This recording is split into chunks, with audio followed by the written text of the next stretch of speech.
Pagamentos por serviços ambientais. Você sabe o que é isso? É o que se paga para quem ajuda a conservar a natureza, como, por exemplo, quem preserva uma nascente ou quem mantém uma floresta. No Brasil já existem várias iniciativas que pagam pelos serviços ambientais, mas a gente ainda não tem uma legislação que regulamente o assunto. Afinal, quem deve receber pelos serviços ambientais? E por que pagar por eles?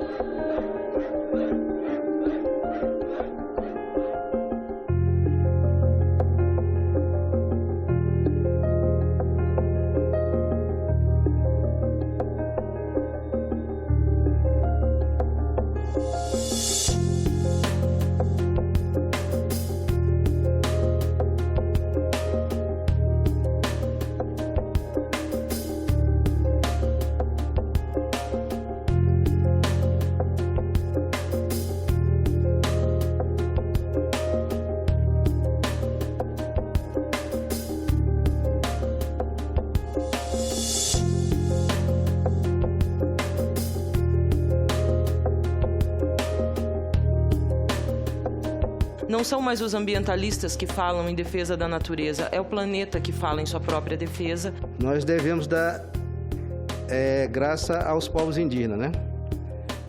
Porque com suas vidas eles vêm protegendo seus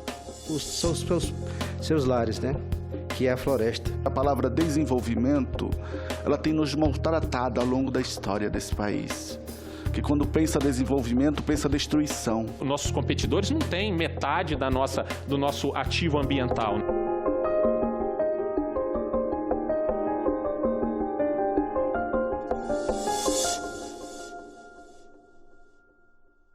O projeto de lei que cria a Política Nacional de Pagamentos por Serviços Ambientais foi aprovado pela Câmara dos Deputados no ano passado.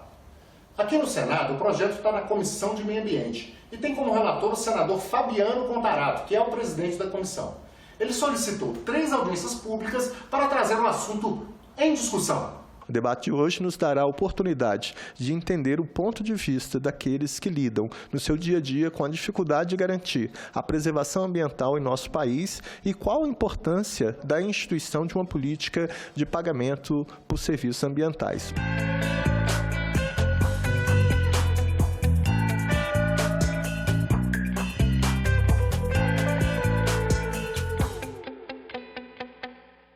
E quanto vale um serviço ambiental? Como saber quanto pagar por cada tipo de serviço? Embora que pensamos que o serviço do ar, da água, o ambiental, não deveria ser comercializado, eu acho que não deveria. Mas embora a sociedade não está preparada a não valorizar, então acaba que o dinheiro virou um parâmetro de reconhecimento. O desmatamento, ele precisa ser combatido e, sim, o pagamento por serviço ambiental nos dá uma alternativa de uso daquela área, daquele espaço, no qual eu abro mão de uma produção econômica qualquer em cima de uma remuneração que não precisa ser aquela que valora efetivamente o serviço ambiental prestado, como a manutenção da biodiversidade, que tem um valor imenso, né? A produção de água, que tem o seu valor também. Em 30 anos, a gente tem um potencial de arrecadação financeira a partir do manejo florestal, ou seja, da retirada ordenada de madeira das UCs de uso sustentável, na ordem de 20 bilhões de reais. E em carbono, a gente está falando disso só dentro das unidades de conservação, a gente não está falando ainda fora. São 130 bilhões de reais em potencial de arrecadação. Essa é uma amostra do potencial financeiro dos serviços ambientais. E os participantes da audiência pública destacam outros ganhos que vão além do dinheiro que pode ser arrecadado. A Política Nacional de Pagamento por Serviços Ambientais pode ser um resgate da gente como sociedade e como a gente se coloca perante o mundo. Porque é uma agenda comum ao setor do agronegócio, ao setor da proteção da biodiversidade e que pode caminhar juntos, remunerando a quem, de fato, protege a natureza. Nossos competidores não têm metade do nosso ativo ambiental, né? A gente não precisa receber mais pressão, a gente precisa ter uma preferência por esse produto no mercado internacional, no qual eu vou comprar produto brasileiro porque eles têm esse ativo ambiental. No PL, não prevê essas questões, né, de diferencial, de propaganda ou um mecanismo que privilegie nossos produtos em detrimento aos outros, né? Apesar de ainda não haver uma legislação sobre o assunto, algumas regiões e alguns estados já remuneram os serviços ambientais. A nível de Amazônia, nós temos o PODALI, que é o Fundo Indígena da Amazônia Brasileira, que trabalhamos durante 2 anos para a construção desse fundo, e que esse fundo está pronto, já tem uma equipe montada, né, para a questão de receber recurso, principalmente da área ambiental, né? O Bolsa Floresta, que é uma ação estadual, o programa Plantar. No Acre, a política de valorização do ativo ambiental, cujo pagamento seria por bônus, valorizando as florestas nativas ou cultivadas e demais formas de vegetação nativa. Além dessas ações governamentais, e mesmo sem uma legislação sobre o assunto, o setor privado também tem se interessado por esses serviços. No estado do Mato Grosso, a Liga do Araguaia está promovendo, através do desmatamento evitado, um mecanismo, que é um piloto ainda, mas de pagar para o proprietário o valor que ele receberia por hectare, por soja ou criação de gado. A Fundação Grupo Boticário, que através do programa Oasis, também paga pela proteção de nascentes vinculadas ao abastecimento de água em alguns lugares. Muitos municípios também já pagam pelo fornecimento de serviços ambientais. Nível municipal, a gente tem inúmeros exemplos de captação de água, né? A cidade de Extrema, em Minas Gerais, por exemplo, com o projeto conservador de água, paga para os proprietários pelo valor, remunera os proprietários pela proteção das nascentes. ICMS ecológico hoje rende ao Brasil, para os municípios que recebem, nos estados que têm essa legislação, cerca de 750 milhões de reais já pagos. Ou seja, a gente tem um imenso potencial, um potencial que ainda não está nem perto de ser explorado. O assunto não é tão novo assim. O Brasil já teve algumas propostas de pagamento por serviços ambientais, isso já faz quase 2 décadas. As medidas foram anunciadas, mas nunca saíram do papel. No caso do Proambiente, que eu vou falar um pouquinho mais, uma experiência ocorrida a partir do início dos anos 2000, que infelizmente não chegou a concretizar o seu grande foco, que era o pagamento por serviços ambientais. A gente já viu que o Brasil ainda não tem a sua lei. E no nível internacional, o pagamento por serviços ambientais também não está regulamentado.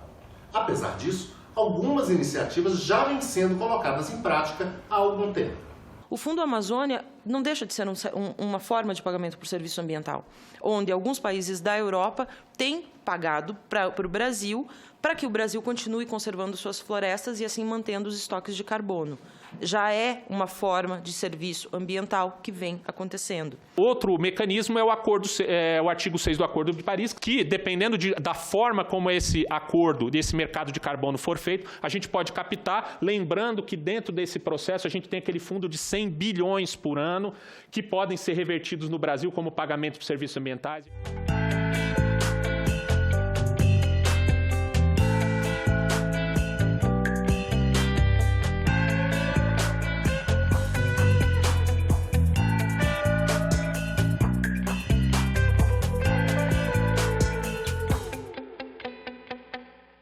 Juntar as ações de conservação com as atividades produtivas. Essa é uma forma de aumentar os ganhos dos serviços ambientais que pode e deve ser utilizada no Brasil. É o que foi destacado na audiência pública. Quanto medicamento poderíamos produzir com as plantas medicinais que ali existem, com conhecimento dos povos indígenas?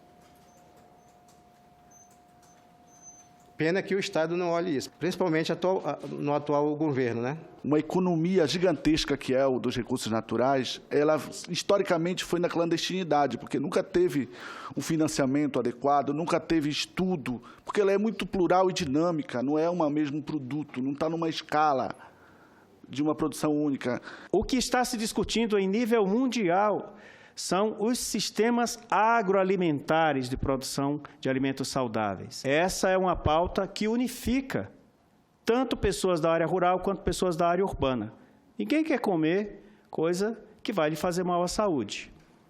Eu sei que come, mas não quer. A gente tem um mundo de quase 8 bilhões de pessoas que precisam ser alimentadas, precisam de água, precisam continuar vivendo. E como que a gente faz isso num mundo de quase 8 bilhões de pessoas, onde todo mundo precisa de espaço, onde todo mundo tem as suas ambições, onde todos nós temos as nossas próprias pretensões e os mesmos direitos, e temos que ter, assim tem que ser. É perfeitamente com floresta em pé, nós alavancarmos a economia com sustentabilidade. Nós temos como ter uma economia verde, e isso é o que nós temos. Eu não tenho dúvida que a agricultura e pecuária do Brasil, ela tem esse comprometimento. E a gente não pode esquecer a importância dos povos indígenas, dos quilombolas e das populações tradicionais nas ações de conservação do meio ambiente e de proteção à natureza. É o que dizem os especialistas.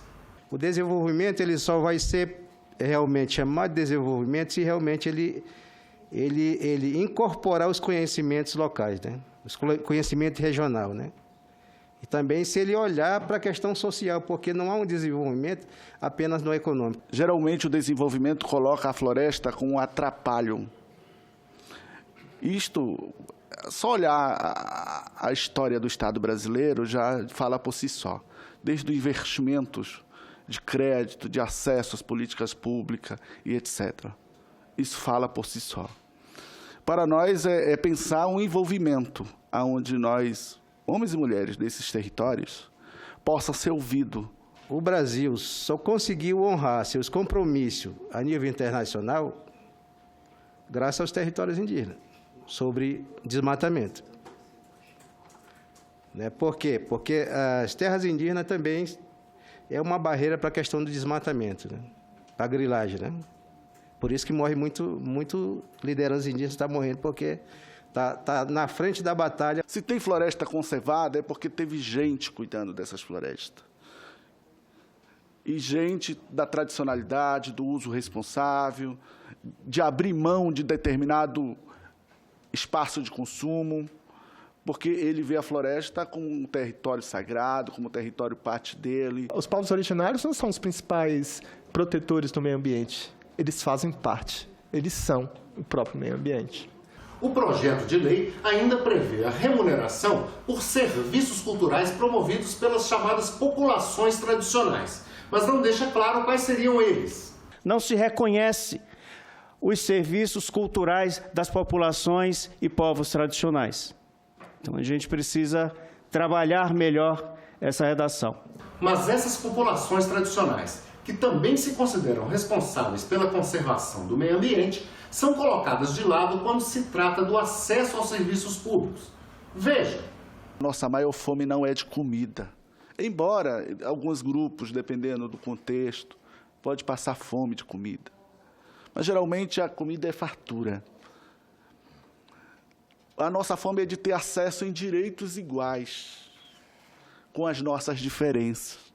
Porque estabelece direitos iguais e as nossas diferenças não são iguais. A única compensação que receberam durante todo esse processo de colonização e da chegada do homem branco nessas terras foi a questão da discriminação e de morte, né? Essa violação de direitos ela tem que ser corrigida o mais rápido possível. Eu acho que esse é um momento muito positivo para discutir, e aí a equipe tem que ficar atenta a isso, para tentar ver como que nós podemos avaliar isso da melhor forma possível. Os nossos meninos e meninas, eles passam mais tempo viajando do que estudando, precisam de refeições nas escolas. Na saúde, a gente tem dificuldade de comunicação, porque não tem energia. Os povos tradicionais reclamam que não recebem o dinheiro arrecadado com multas ambientais. Eles dizem que esses recursos só vão para as áreas de proteção integral. Historicamente, as compensações, as multas dos projetos em áreas de uso sustentável, quando coloca no uso gestor, vai tudo para a área de proteção integral. Nem volta para a área onde recebeu o dano ambiental, que tem população tradicional.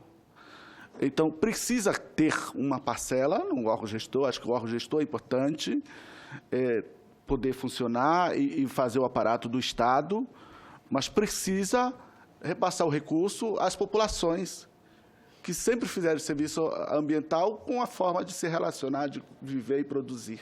Excesso de burocracia e incompetência governamental foram reclamações dos participantes da audiência pública. O Estado brasileiro não consegue nos fornecer uma DAP. Eu estou falando de 300 territórios só no estado do Pará, com 500 mil famílias. Não tem 50 mil famílias com DAP-A, que era DAP especializada. Então, nós não temos acesso direito a incluir na política pública. Tu imagina financiar o taperebá, que para nós é o taperebá, para vocês é o cajá, o buriti, o açaí, o piquiá, o bacuri, o cacau nativo, as sementes oleaginosas, uma riqueza extraordinária.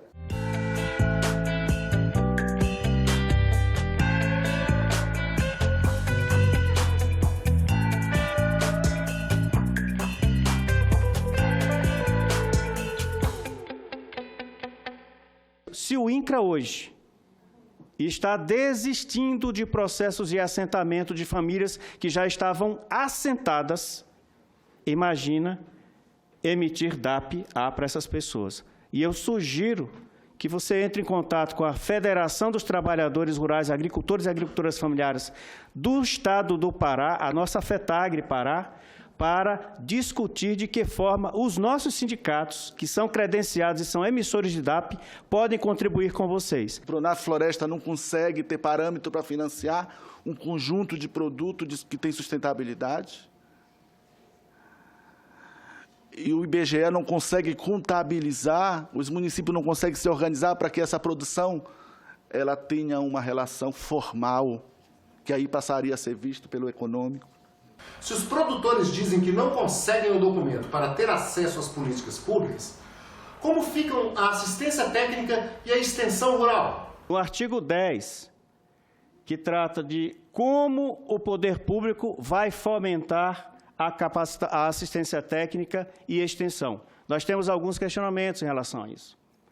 Como que esse artigo será cumprido, tendo em vista a redução progressiva do orçamento destinado aos serviços de assistência técnica e extensão rural? Quando nós tivemos um pico de valor de orçamento entre 2014 e 2015 que superaram os 600 milhões de reais. Hoje nós temos menos de 10% disso. Para haver pagamentos por serviços ambientais, é preciso ter dinheiro para pagar. E é preciso dizer de onde vai sair esse dinheiro. Com relação a fontes de financiamento, olha, de cara, eu parto de duas. Primeiro, utilizar para o pagamento de serviços ambientais as multas ambientais, que existe um caixa expressivo de multas ambientais que ainda não foram carimbadas para onde vão. E um segundo, que inclusive é pauta da Casa, que é a questão da isenção dos tributos nos agrotóxicos. São cerca de 10 bilhões de reais por ano que deixam de entrar nos cofres públicos que são colocados para os agrotóxicos. Através da regulamentação do artigo 41 do Código Florestal, né, fazer da propriedade, da recuperação ambiental, da regeneração, um negócio, né, que renda, que faça com que o produtor rural tenha aquele serviço que ele já presta remunerado e que aquilo seja um negócio para ele, como é agricultura, como é pecuária.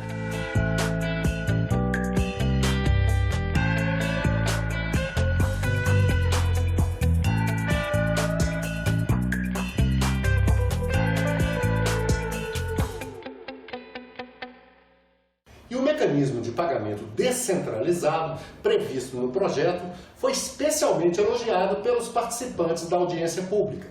Eu entendo que a política aqui proposta ela é muito acertada no sentido de não centralizar o mecanismo de pagamento, porque você tem um mercado que se regula, você tem iniciativas estaduais, privadas, municipais, enfim, uma infinidade de formas de pagamento por esse serviço que podem ser desenvolvidas. O pagamento por serviços ambientais de reservas naturais de patrimônio particular, mais conhecidas como RPPN, também movimentou o debate. RPPN, dentro do Sistema Nacional de Unidades de Conservação, é a única categoria que é privada. E aí, dentro disso, você tem um proprietário que está se dispondo a proteger aquela área, criando essa área, transformando em unidade de conservação, garantindo a perpetuidade dessa área e que pode e merece ser beneficiado. O Estado do Paraná, por exemplo, promove hoje o pagamento de serviços ambientais para RPPNs, através de editais de chamamentos anuais. E o que dizer das unidades extrativistas e dos assentamentos? Também foi pedida a inclusão dessas terras entre as que podem receber pelos serviços ambientais. Precisa incluir territórios nossos que não são vistos como unidade pelo Estado brasileiro, como unidade de conservação. Mas não podemos esconder que é os projetos de assentamento agroextrativista. Para o Estado, nós somos assentados. Não, nós fomos só reconhecidos, não vamos levar, nós estávamos lá antes do decreto dos projetos de assentamento.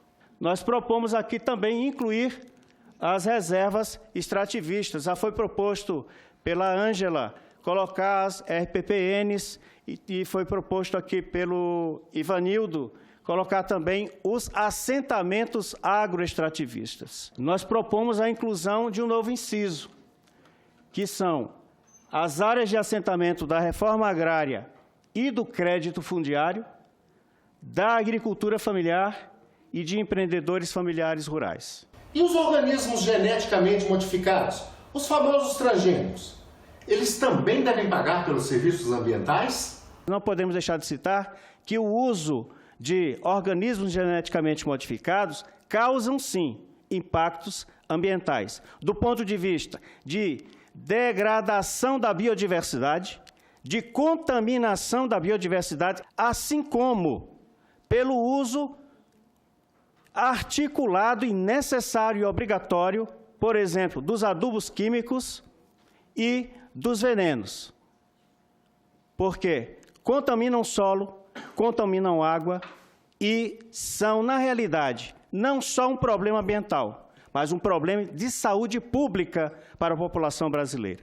A mineração tem sido responsável por muitas tragédias no Brasil, mas sua ausência no projeto chamou a atenção.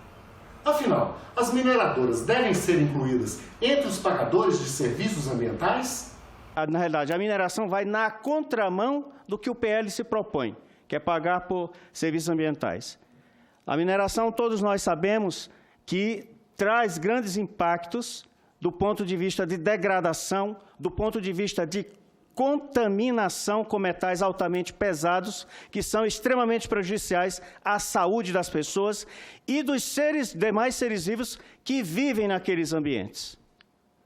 E nós estamos passando por um momento onde os povos e comunidades tradicionais, especialmente as comunidades indígenas, as populações indígenas, têm ameaçado o seu território porque a gestão atual do país pode trabalhar intensamente para liberar a mineração nos territórios indígenas. A questão é complexa e promete ainda muito debate aqui no Senado. O projeto que prevê o pagamento de serviços ambientais ainda vai passar nas comissões de Constituição e Justiça e de Assuntos Econômicos, além, é claro, na Comissão de Meio Ambiente. Curtiu o programa? Compartilhe. Obrigado a você que esteve com a gente e até o próximo Em Discussão.